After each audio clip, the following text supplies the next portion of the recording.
Start. माननीय शिक्षकों, आज शाम आप लोगों के बीच आकर और विशिष्ट शिक्षकों के सम्मान में किए जा रहे इस समारोह में शामिल होकर मुझे बहुत खुशी हो रही है। सबसे पहले मैं उन शिक्षकों को शुभकामनाएं देना चाहता हूं जिन्होंने अपनी मेहनत और लगन के साथ काम करके इस विशेषता को प्राप्त किया है। मैं उम्मीद करता हूं कि उनके काम को राष्ट्रीय मान्यता मिलने से उनको हौसला और बल मिलेगा कि वे शिक्षा के क्षेत्र को सुधारने के लिए और कोशिश करें। हमारा देश आज शिक्षक दिवस मना रहा है और आज डॉक्टर राधाकृष्णन का जन्मदिन भी है, जो स्वयं एक जाने माने शिक्षक और मेरे विशिष्ट पूर्वाधिकारी थे।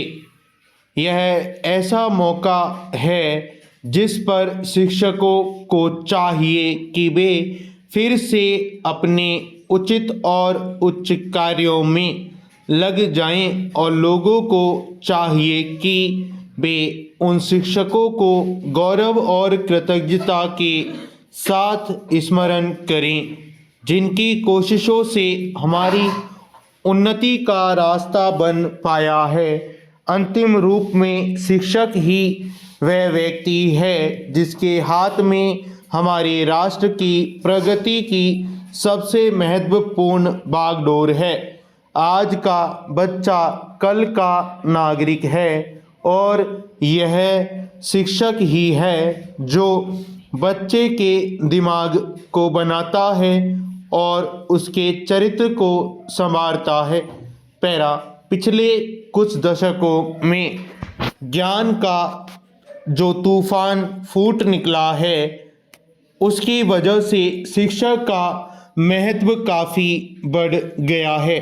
शिक्षा का सूझबूझ के साथ उपयोग करके छात्रों पर बढ़ते हुए दिमागी बोझ को कम किया जा सकता है और शिक्षा हासिल करने के काम को दिलचस्प बनाया जा सकता है। शिक्षा ही एक उच्च इंसान बनाने का मिशन है और इस मिशन के कर्णधारों को समझदारी के साथ हर पीढ़ी के सबसे अच्छे व्यक्तियों में से चुना जाना चाहिए। एक शिक्षक को आचार्य कहा जाता है और उससे आशा की जाती है कि जिसकी वह शिक्षा देता है उस पर वह स्वयं भी अमल करता हो। स्वयं अपना उदाहरण दिए बगैर एक शिक्षक बच्चों के सद्भाव पर अच्छा प्रभाव नहीं डाल सकता।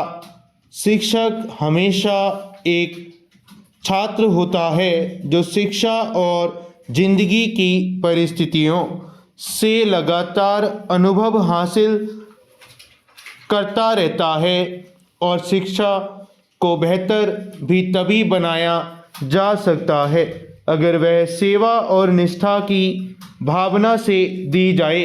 राष्ट्र की यह पूरी कोशिश है कि सब प्रकार की कमियों को दूर किया जाए। माननीय शिक्षकों, भारत सरकार ने प्राथमिक शिक्षा को सर्वव्यापी बनाने को बहुत महत्व दे रखा है। इसलिए 14 साल तक की उम्र के सभी बच्चों को शिक्षा मिले, इसकी पूरी कोशिश की जानी चाहिए। इस सामुदायिक आंदोलन को सफल बनाने में शिक्षकों को एक महत्वपूर्ण भूमिका अदा करनी है। आखिर में मैं रविंद्रनाथ टैगोर द्वारा शिक्षकों के लिए कही गई बात को दोहराना चाहूँगा। उनका कहना था कि शिक्षकों को जलते दीपकों की तरह काम करना चाहिए।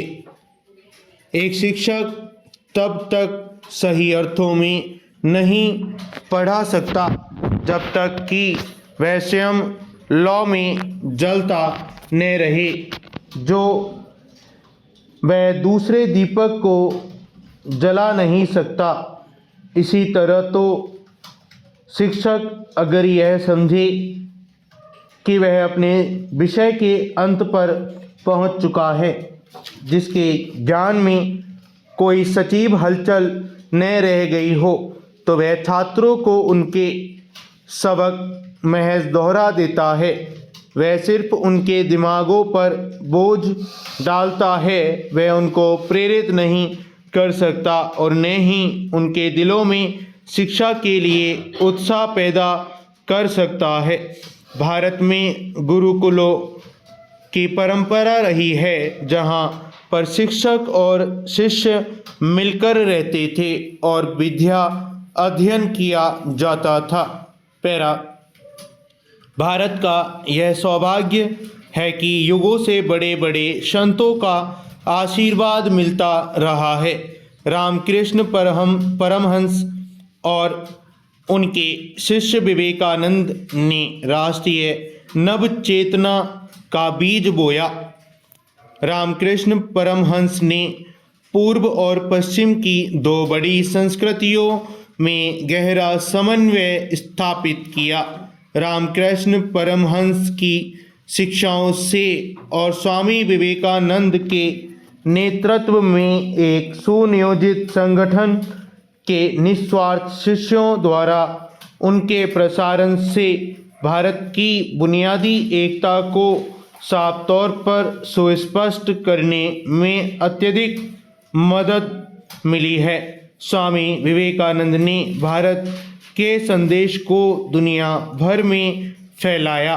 स्वामी जी की सेवा भावना, उनकी देशभक्ति और उनके स्नेह के फलस्वरूप ही कमज़ोर वर्गों के लिए रामकृष्ण मिशन की स्थापना हुई, जिसने देश के अनगिनत नौजवानों को प्रेरणा दी कि वे अपना जीवन ज्ञान कमज़ोरों की सेवा में लगा दें। यहाँ स्वामी जी के इस कथन को याद करना उचित होगा, ज्ञान के दरवाजे सबके लिए खोल दो और कमज़ोर जनता को एक बार फिर से उसको न्याय संगत उचित अधिकार की सुविधाएं दे दो। स्वामी जी का विश्वास था कि सांस्कृतिक एकता के लिए आध्यात्मिक विचारों को सर्वप्रिय बनाना बहुत ज़रूरी है। स्टॉप।